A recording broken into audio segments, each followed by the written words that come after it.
Hey everyone, it's Daniel Chang with VintageMagic.com. I'm with Brian Demars. Hey Brian. Hey. With Paul Mastriano. How's it going? All right guys, we're shooting this at Gen Con 2015 and this is the second video of our three-part series of Workshop. And this video is about discussing opening hands, right guys? Yep. So Brian, want to take it away and discuss your opening hands? Yeah. And it's kind of a pre-strategy going on? Workshop is a deck where your opening hand is extremely important. You don't have cards that let you look at more cards or draw more cards or smooth your draws out like Preordain or Brainstorm or anything like that. You're locked into your opening 7 and you get one new card a turn. So your opening 7 needs to be able to execute some sort of a game plan because you're not getting a lot of extra stuff. Yep. Yeah. So unlike a blue deck and things like that, where you can get bailed out by drawing more cards, it's very important that you're disrupting your opponent from the get-go. Because if you're not disrupting your opponent in Vintage, you're getting steamrolled by them, basically. So we need to make sure that we have some action in the opener. Of course, when we're deciding mulligans, the most important thing is having the right amount of mana, right? That's how you decide mulligans pretty much in any game of Magic. Limited, Vintage, Type 2, whatever you're playing. But in Workshop, obviously, it's going to be more than that. We're going to have action. We're going to have disruption. The cards that we have are going to matter as well. You need a good mix, and it's important to remember when you're playing a Mishra's Workshop deck that the thing the deck does best is leverage having more mana than your opponent. So if you have a hand that probably can't make more mana than your opponent, you're going to have a really hard time leveraging your mana over them.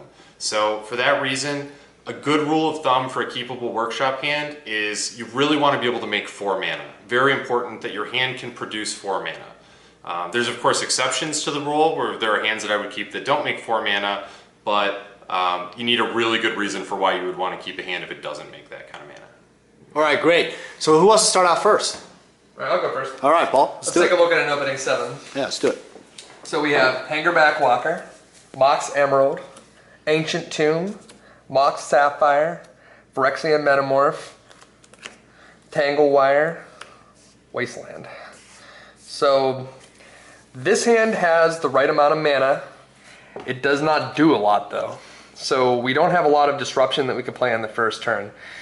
This hand looks very questionable to me. I would keep this against some opponents. Like this hand would be pretty good against an opposing Workshop deck because we're going to have a lot of mana, especially if we're going to go first. We have a Wasteland to maybe take out their Mishra's Workshop if they have it. Hangerback Walker is good in the mirror. Tangle Wire is the kind of card that we probably don't want to play on the first turn ever, but we would maybe play on a second turn or later, so this is not going to do any disruption. This card is really useless in a vacuum, the Phyrexian Metamorph. Right here we can't copy too much. It's not very good to copy something like Hangerback Walker. It's quite bad actually. It's very bad. So, I mean, the only thing we really have to copy in this hand is maybe the Tangle Wire. I don't know. This hand is, I think it's a mulligan against blue decks. It's maybe a keep against Workshop. What do you think?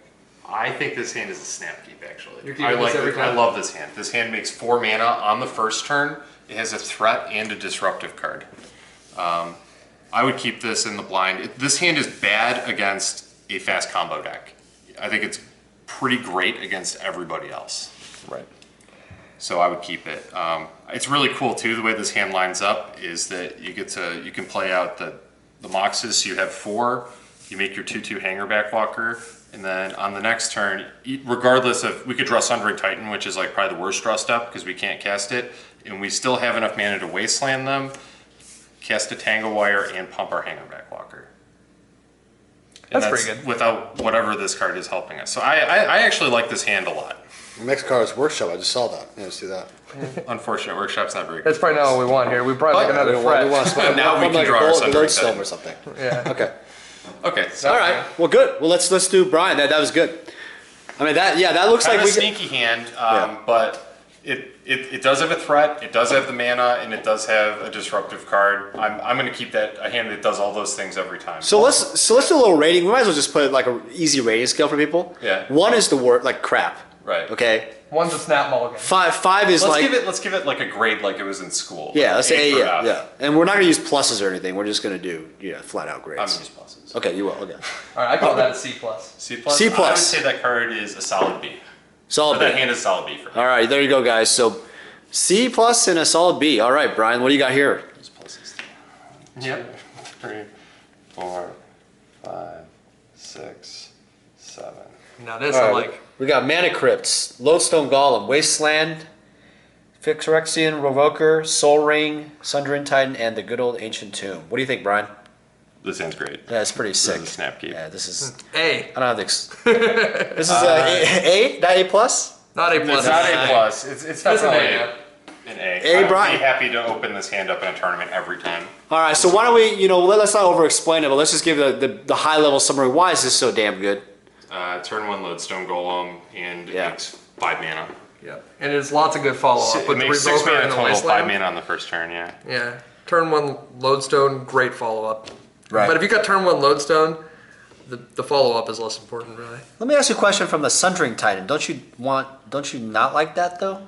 Most of the time, it's a liability to have it in your opening hand because you want it in your deck to Forge Master out. This hand, however, is very close to actually casting a Sundering Titan. Right. This hand makes 6 mana already. So Wow. if we draw another Ancient Tomb or a Workshop, we just have turn 2 Sundering Titan. Wow. Turn 1 Lodestone, turn 2 Sundering Titan. Yeah, Game over. Sundering Titan is 8, so that's it. Yep.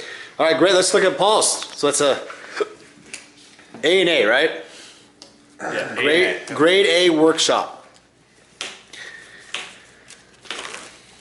All right, this is an F. There's no mana. What? This is a Did mulligan. you say F? F. F minus? F minus.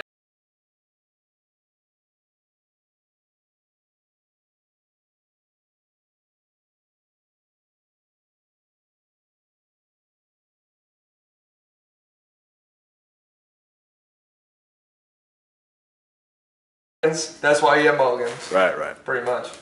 Man, back in the original days of Magic, you would have got your no land mulligan at least for that. So. All right, we got Brian next. Brian? Mox Sapphire, Mana Crypt, Wasteland. We're looking at it as a Oh, 6 Mulligan hand. 6. Yeah. Oh, so you're doing it. Okay. And then Tolarian Academy, Thorn of Amethyst, and the favorite card of the year, Mishra's Workshop. Keeper? I'd keep it on 6, sure. This is a keep on 6. And what do we think for grades? And why? It's definitely below average, so like a C minus. Below average. Way below average. Because remember, we're looking for hands that have 4 mana, a threat, and a disruptive card. This No hand, threat. Great mana. no threat. Yep. No threat. No So- threat, no good. Also interesting, we probably don't want to play this Mana Crypt out right away. Yeah. We just want to hold it so we don't, because we have no way to race, so we could just die to this theoretically. So it's a hand where we're probably gonna put these guys out. Actually, I would probably do this on the first turn. Yeah, it's hard to say.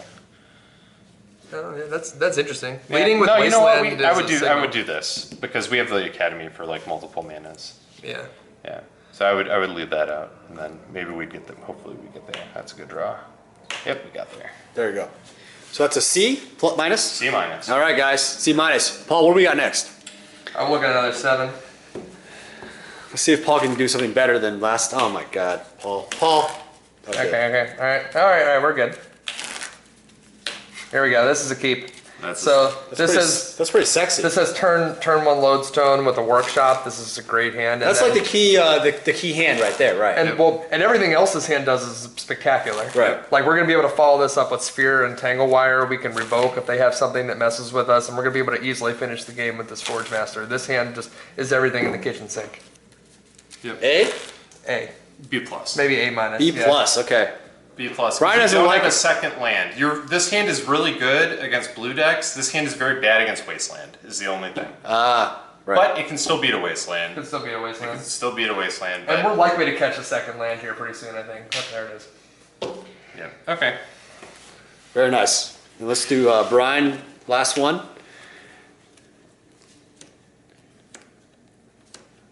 I forgot the name of the Metamorph. Phyrexian Metamorph. Freshman Metamorph, the Throne of Amethyst, the Hangerback. Hammerback, Wasteland, good old Tangle Wire, Lodestone Golem, and Sphere Resistance. What do you think, Brian? Mulligan. Why did you wait? That was quick. Why'd you do that? It only had 1 mana. Okay, that's why. Yep. No mana, no bueno. No mana, no bueno. So, this is For workshop especially.